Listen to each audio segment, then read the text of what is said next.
NASA's recent discovery shed new light on what the Bible says, thus confirming that these biblical stories are in fact true. In the words of Mr. Harold Hill, the president of the Curtiss Engine Company in Baltimore, also a consultant in space programs, one of the most amazing things that God has for us today happened recently to our astronauts and space scientists at Greenbelt, Maryland. As scientists were inspecting the positions of several space objects including the Sun, the Moon and the planets and their positions in 101,000 years, this is done regularly in order to prevent our satellites from colliding with the orbits of the planets. The orbits have to be determined on time so that the space projects do not interrupt their course. During the computer calculations, a red signal put everything at a standstill, meaning that something was wrong either with the data or the results. After the intervention of the service department, the scientist concluded that somewhere in space a day was missing in elapsed time.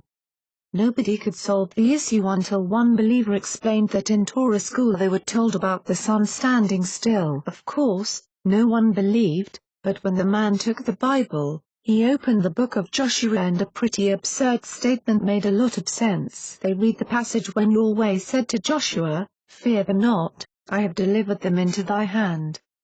There shall not be a man of them stand before thee."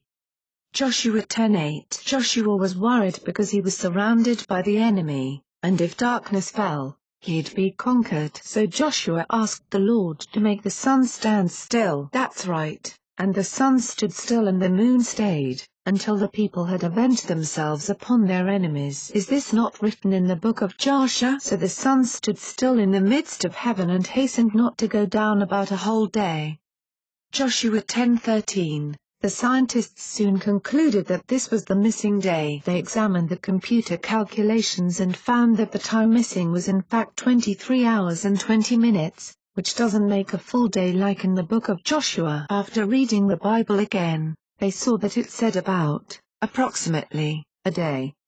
Although the Bible was true, they were still missing 40 minutes which had to be accounted for, because if not, it could create problems 1,000 years from now. The believer then remembered something in the Bible which said that the sun went backwards. No one believed again, but then they opened the Bible and were proved wrong. Ezekiel was visited on his deathbed by Isaiah the prophet, who told him that it's not his time yet. Ezekiel asked for a sign, and Isaiah asked if the sun would go forward 10 degrees, or go back 10 degrees. Ezekiel answered, "It is a light thing for the shadow to go down 10 degrees.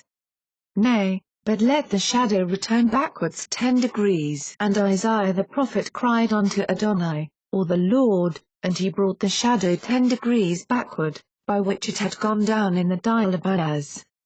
10 degrees equals 40 minutes. The 23 hours and 20 minutes from Joshua and the 10 degrees, 40 minutes, in the 2 Kings accounted for the missing. All content on this website, including medical opinion and any other health-related information, is for informational purposes only and should not be considered to be a specific diagnosis or treatment plan for any individual situation. Use of this site and the information contained herein does not create a doctor-patient relationship. Always seek the direct advice of your own doctor in connection with any questions or issues you may have regarding your own health or the health of others. Food and Our Health helped contribute to this report. It's News Exposed signing off.